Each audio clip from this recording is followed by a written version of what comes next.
আসসালামু আলাইকুম সুপ্রিয় বন্ধুরা, কেমন আছো তোমরা সবাই? আশা করি সবাই ভালো আছো।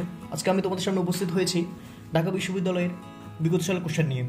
ঢাকা বিশ্ববিদ্যালয়ের বিগত সালের কোশ্চেন যদি আমরা না পড়ি কিন্তু তাহলে আমাদের অনেক সমস্যায় পড়তে হতে পারে। তো আমরা জানি বিগত সালের কোশ্চেন থেকে কিন্তু কোশ্চেন রিপিট হয়, আর রিপিট যদি নাও হয় কিন্তু ওই কোশ্চেনের ধাঁচটা কিন্তু থেকে যায়। সো আমরা যদি কোশ্চেন ব্যাংক যদি না ধরি, যদি আমরা কোশ্চেন ব্যাংক যদি পড়াশোনা না করে যদি পড়াশোনা শুরু করি তাহলে কিন্তু আমাদের মহাবিপদে পড়তে হবে। যেমন যদি আমরা যুদ্ধের ম্যাপটাই যদি বুঝতে না পারি তাহলে আমরা কীভাবে যুদ্ধক্ষেত্রে জয়ী হব। এটি হচ্ছে কোশ্চেন ব্যাংক। কোশ্চেন ব্যাংকের গুরুত্ব কিন্তু অপরিসীম। তো এত বকবক না করে আমাদের মূল আলোচনা চলে। তো আমরা সর্বপ্রথম আলোচনা করব জেনারেল নলেজ সম্পর্কে। জেনারেল অর্থাৎ জিকে সম্পর্কিত। তো আমরা জানি ইতিমধ্যে আমাদের শর্ট সিলেবাস দিয়েছে এই বছরের। তো শর্ট সিলেবাস কিন্তু জেনারেল নলেজের কিন্তু ক্ষেত্রে কিন্তু খাটবে না, অর্থাৎ জেনারেল নলেজ যে কোনো জায়গা থেকে আসবে। শর্ট সিলেবাসের এখানে কোনো কাজ নেই, অর্থাৎ জেনারেল নলেজ আমাদের সব কিছু করতে হবে।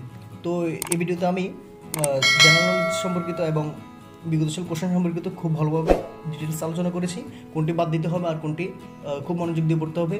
এবং তো বাংলাদেশ প্রথম আমরা জিকের মধ্যে অর্থাৎ বাংলাদেশ বিষয়গুলি আলোচনা করবো। জিকে অর্থাৎ জেনারেল নলেজ, এর মধ্যে আমরা প্রথমে দুটি অংশ আসে। এখানে হচ্ছে বাংলাদেশ বিষয়গুলি থেকে আসে, একটা হচ্ছে আন্তর্জাতিক বিষয়গুলি থেকে আসে।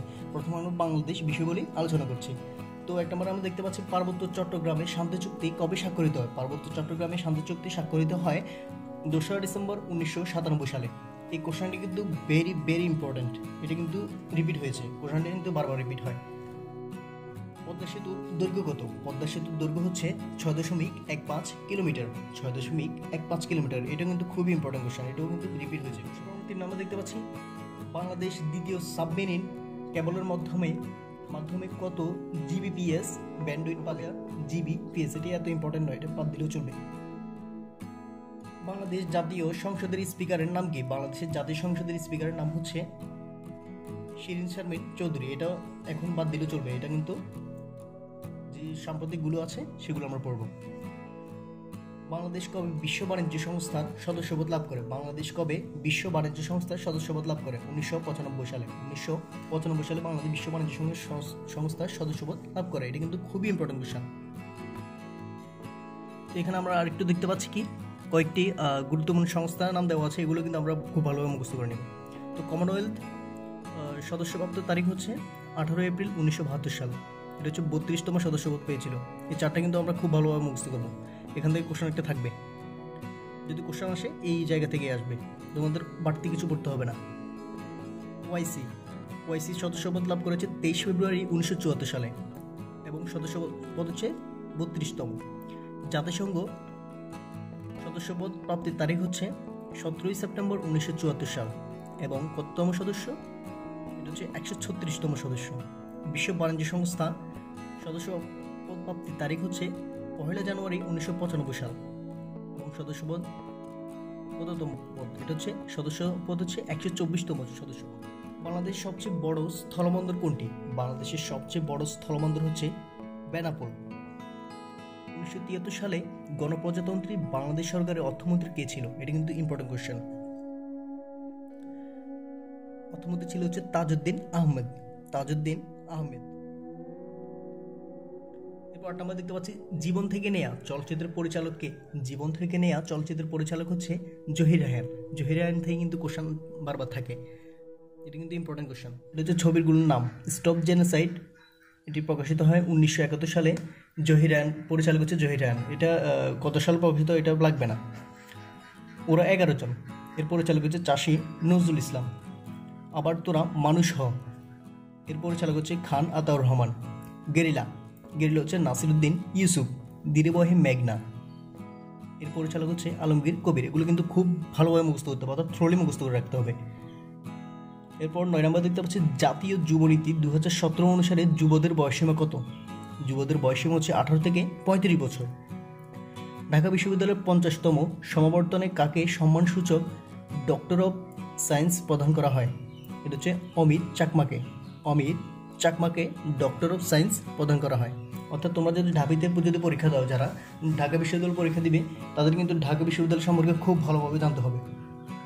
অন্যথায় কিন্তু তোমাদের যদি কোশ্চেন আসে তাহলে কিন্তু তোমরা পারবে না। অর্থাৎ ঢাবি সম্পর্কে ফুল ক্লিয়ার কনসেপ্ট থাকতে হবে তোমরা যারা ঢাবিতে পরীক্ষা দিবে, কারণ ঢাবি থেকে ঢাবির কোশ্চেন একটা মাস থাকবে, দাবি থেকে যদি কোশ্চেন করে একটা থেকে দুটো থাকবেই মাস। এরপর আমরা 11 নম্বর দেখতে পাচ্ছি 2018 সালে অর্থনৈতিক স্বাধীনতা সূচকে বাংলাদেশের অবস্থান কততম। এটা কি সাম্প্রতিক কোশ্চেন, এটা বাদ। তোমরা সাম্প্রতিকের জন্য কারেন্ট অ্যাফেয়ার্স পড়তে পারবে, অর্থাৎ কারেন্ট অ্যাফেয়ার্সগুলো খুব ভালোভাবে পড়বে এবং পত্রিকা পড়বে। 1966 সালে বঙ্গবন্ধু শেখ মুজিবুর রহমান প্রদত্ত 6 দফা দাবি সংক্রান্ত পুস্তিকাটির নাম কি ছিল? পুস্তিকাটির নাম কি ছিল? এটা হচ্ছে আমাদের 6 দফা হচ্ছে আমাদের বাঁচার দাবি। এটা কিন্তু ইম্পর্টেন্ট কোশ্চেন। 1970 সালে জাতীয় নির্বাচনে আওয়ামী লীগ কতগুলি আসন পেয়েছিল, অর্থাৎ কতগুলি আসনে বিজয় লাভ করেছিল?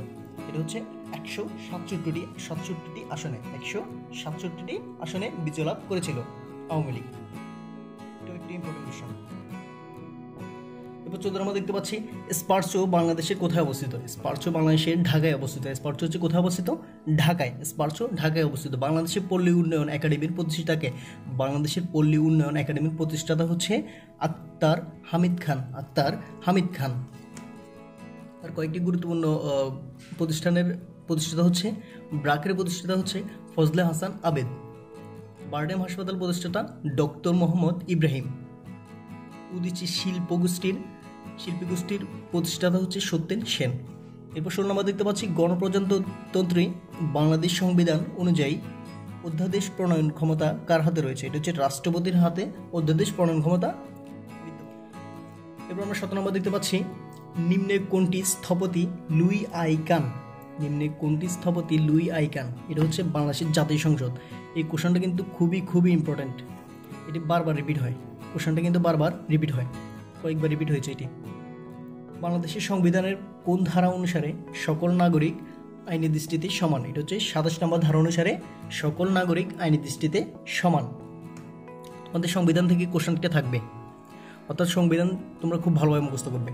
আর যদি সংবিধানের অনেকগুলো ধারা তো, তাহলে তোমরা সবগুলো যেহেতু মনে রাখতে পারবে না, তোমরা কোশ্চেন ব্যাংকের যে ধারাগুলো বারবার এসেছে তোমরা সবগুলো ভালোভাবে মুখস্থ করবে। তাহলে কিন্তু তোমাদের সবগুলো ধারা মুখস্থ করতে হচ্ছে না, শুধুই ইম্পর্টেন্ট ধারাগুলো মুখস্থ করবে। এরপর ঢাকা বিভাগে কয়টি জেলা রয়েছে? এটা হচ্ছে 13টি জেলা। এটা কিন্তু ইম্পর্টেন্ট, তোমরা যারা ঢাবিতে পরীক্ষা দেবে এই কোশ্চেনটা আসতে পারে। আমরা 20 নম্বর দেখতে পাচ্ছি বাংলাদেশ জাতীয় সংসদে সংরক্ষিত নারী আসন কয়টি? বাংলাদেশের জাতীয় সংসদে নারী আসন হচ্ছে 50টি। এটা হচ্ছে ফিক্সড। বাংলাদেশের নারীদের আসন হচ্ছে, বাংলাদেশের জাতীয় সংসদের নারীদের আসন হচ্ছে 50টি। এটাও বারবার রিপিট হয় কোশ্চেনটা। বাংলাদেশের বৃহত্তম দ্বীপ হচ্ছে কোনটি? বাংলাদেশের বৃহত্তম দ্বীপ হচ্ছে ভোলা। আর যদি বলে বাংলাদেশের বৃহত্তম বদ্বীপ কোনটি? বদ্বীপ হচ্ছে সুন্দরবন। অবিভক্ত বাংলার প্রথম প্রধানমন্ত্রী কে ছিলেন? অবিভক্ত বাংলার প্রথম প্রধানমন্ত্রী ছিলেন হচ্ছে একে ফজলুল হক। অবিভক্ত বাংলার প্রথম প্রধানমন্ত্রী ছিলেন একে ফজলুল হক। অর্থাৎ ইতিহাস থেকে আমাদের কোশ্চেন থাকে, যেমন মুক্তিযুদ্ধের ইতিহাস এগুলো কিন্তু মাস্ট বি ইম্পর্টেন্ট, এগুলো থেকে কোশ্চেন থাকেই। সো এগুলো বাদ দেওয়া চলবে না, খুব ভালোভাবে এগুলো শেষ করবে। মাগুরছড়া গ্যাস ক্ষেত্রে বিস্ফোরণ ঘটে কবে? মাগুরছড়া গ্যাস ক্ষেত্রে কখন বিস্ফোরণটা ঘটে? বিস্ফোরণ ঘটে হচ্ছে 1997 সালে। এরপর আমরা 24 নম্বর দেখতে পাচ্ছি 71 দিনগুলি বইটির লেখককে? 71 দিনগুলি বইটির লেখক হচ্ছে জাহানারা ইমাম হচ্ছে 71 দিনগুলি বইটির লেখক। এরপর 25 নম্বর দেখতে পাচ্ছি 2017-18 অর্থ বছরে বাংলাদেশের বাজেটের আকার কত? এটা কিন্তু লাগবে না, তোমার এটা বাদ দিলে চলবে। কিন্তু বাজেট এই টপিকটা কিন্তু খুবই ইম্পর্টেন্ট। আমাদের প্রতি বছরে কিন্তু বাজেট কিন্তু চেঞ্জ হয়, অর্থাৎ বাজেট তোমরা বাদ দিলে চলবে না, বাজেট মাস্ট বি রাখবে। এবছর বাজেট যদি থাকে তোমরা এগুলো হাতের নাগালে রাখবে, মানে পড়ার সামনে এগুলো টুকে রাখবে, যাতে এটা কোনোভাবেই ভুল না হয়।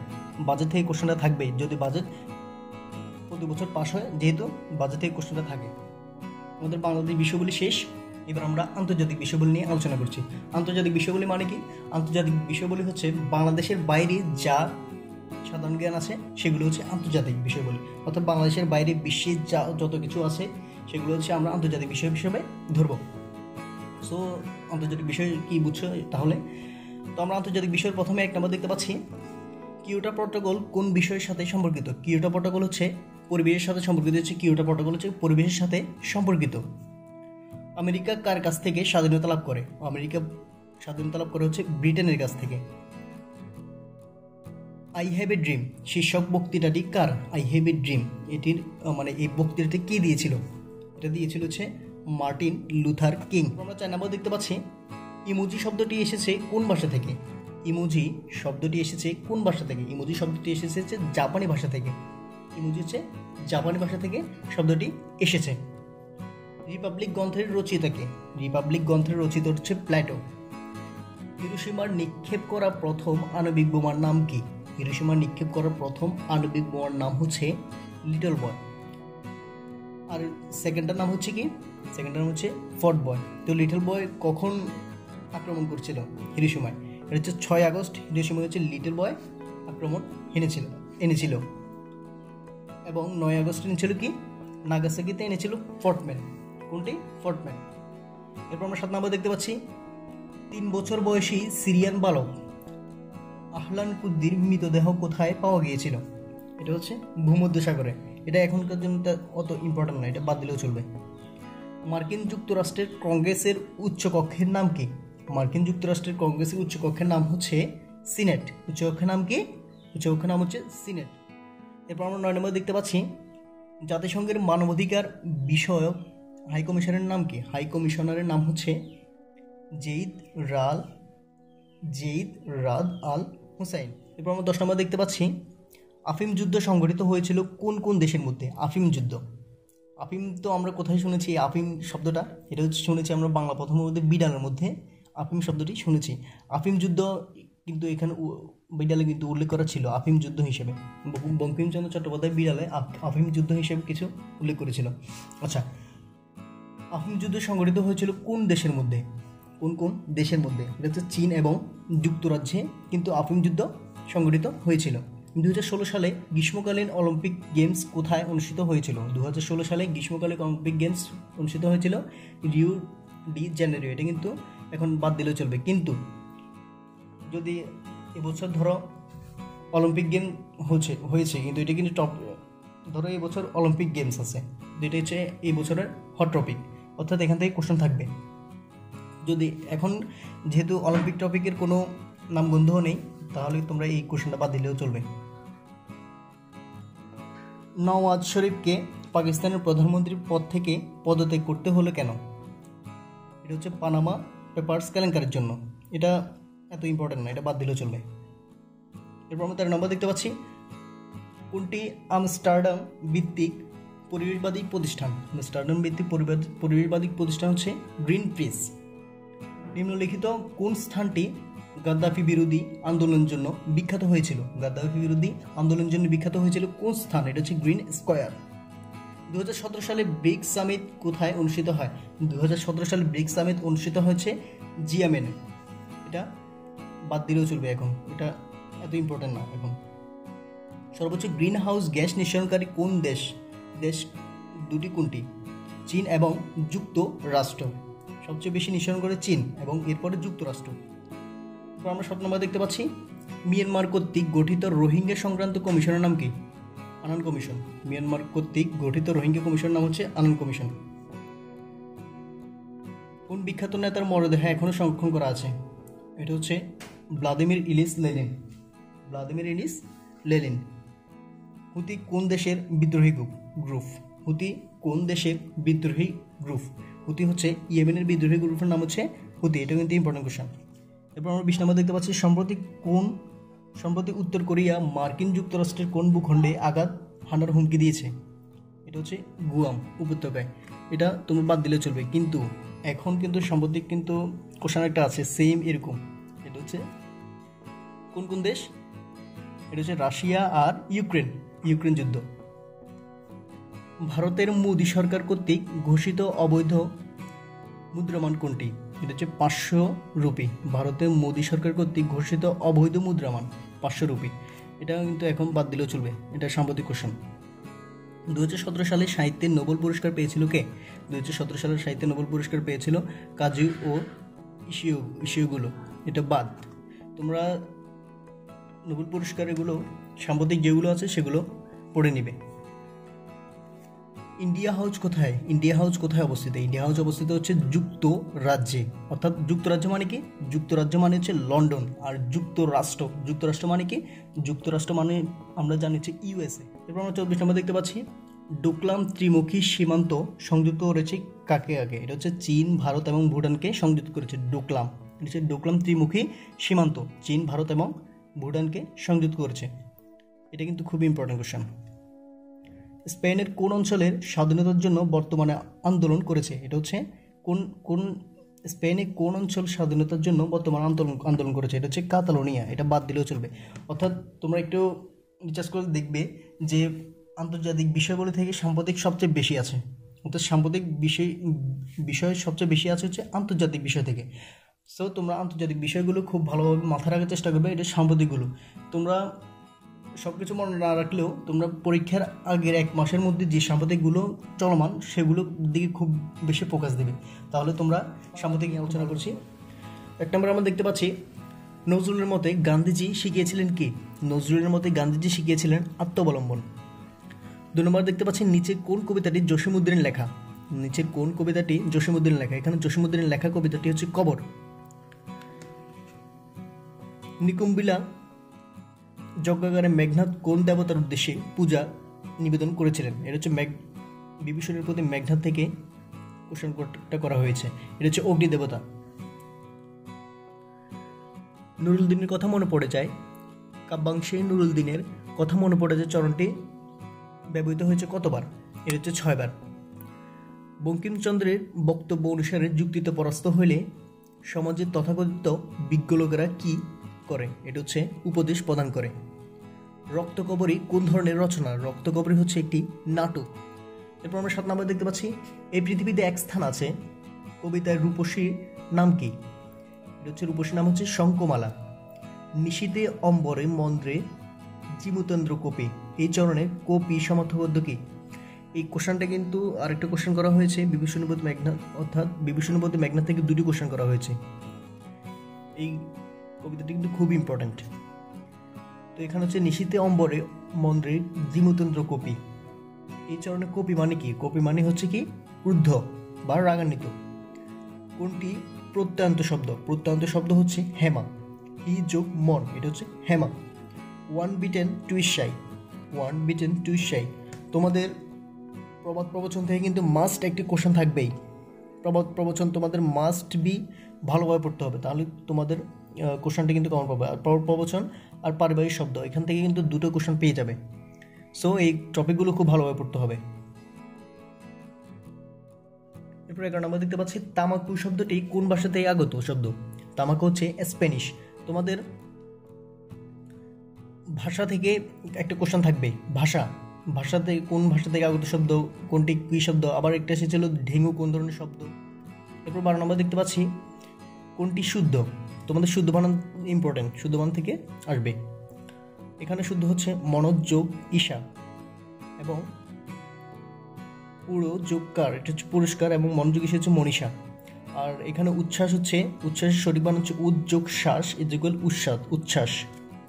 অতি যোগ উষ ইজুগল প্রত্যুষ, এগুলো হচ্ছে সঠিক বানান এই 4টার মধ্যে। এরপর আমরা 13 নম্বর দেখতে পাচ্ছি কোনটি শুদ্ধ উচ্চারণ নয়?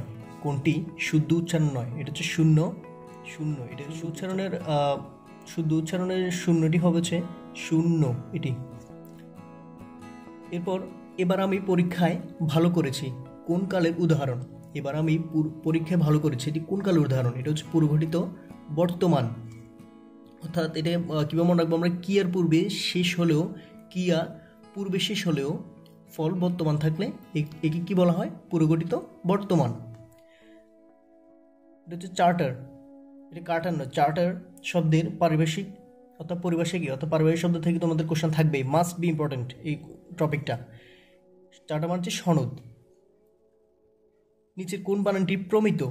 তোমাদের প্রমিত উচ্চারণ বা প্রমিত বানান ইম্পর্টেন্ট, এই টপিক থেকে কোশ্চেন থাকতে পারে। শিরশ্ছেদ, নিচের কোন বানানটি প্রমিত? এটা হচ্ছে শিরশ্ছেদ। নিচের কোন বহুব্রীহি সমাসের উদাহরণ নয়? নিচের কোনটি বহুব্রীহি সমাসের উদাহরণ নয়? এটা হচ্ছে স্বপ্ন।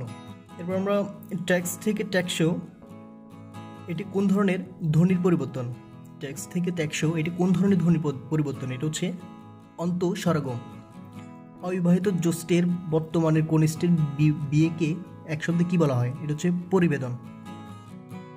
সংসর্প শব্দের অর্থ কি? সংসর্প শব্দের অর্থ হচ্ছে আঁকাবাঁকা। এরপর কোশ্চেন আমরা দেখতে পাচ্ছি কোনটি অপপ্রয়োগের দৃষ্টান্ত? অপপ্রয়োগের দৃষ্টান্ত হচ্ছে একত্রিত। এই কোশ্চেনটা কিন্তু রিপিট হয়েছে, খুবই ইম্পর্টেন্ট কোশ্চেন। 22 আমরা দেখতে পাচ্ছি এক যে ছিল রাজা, এ বাক্যে যে এর ব্যাকরণিক নাম কি? এ বাক্যে যে এর ব্যাকরণিক নাম হচ্ছে বাক্যালঙ্কার অব্যয়। কোনটি একাক্ষর শব্দ? কোনটি একাক্ষর শব্দ? একাক্ষর শব্দ হচ্ছে এখানে ভাই। একাক্ষর শব্দ মানে কি? যে শব্দকে কোনো ক্ষুদ্রতম অংশে ভাগ করা যায় না, এগুলো হচ্ছে কি একাক্ষর শব্দ। যেমন ভাই, ভাইকে কি ভাগ করা যায়? যায় না। যেমন কাকা দুইভাবে ভাগ করা যায়, চাচা এটাও ভাগ করা যায়, বোনাই এটাকেও ভাগ করা যায়। 24 আমরা দেখতে পাচ্ছি যদি বলো আসবো, এটি কি ধরনের বাক্য, অর্থাৎ এটি কোন ধরনের বাক্য? এটা হচ্ছে কার্যকরণাত্মক বাক্য। এটা হচ্ছে কি প্রার্থনা সূচক নয়। এরপর দেখতে পাচ্ছি 25 নম্বরে অভিধানে ক্ষীয় বর্ণটি কোথায় থাকে? অভিধানে ক্ষীয় বর্ণটি থাকে হচ্ছে ক বর্ণের অন্তর্গত ভুক্তি হিসেবে। ক বর্ণের অন্তর্গত ভুক্তি হিসেবে ক্ষীয়টি অবস্থান করে। তো আজকে আমাদের আলোচনা এই পর্যন্তই। কারো যদি বুঝতে অসুবিধা হয় তাহলে কমেন্টে জানতে পারো। তো আমি কমেন্টে রিপ্লাই দেওয়ার চেষ্টা করব। সবাই ভালো থেকো। আসসালামু আলাইকুম।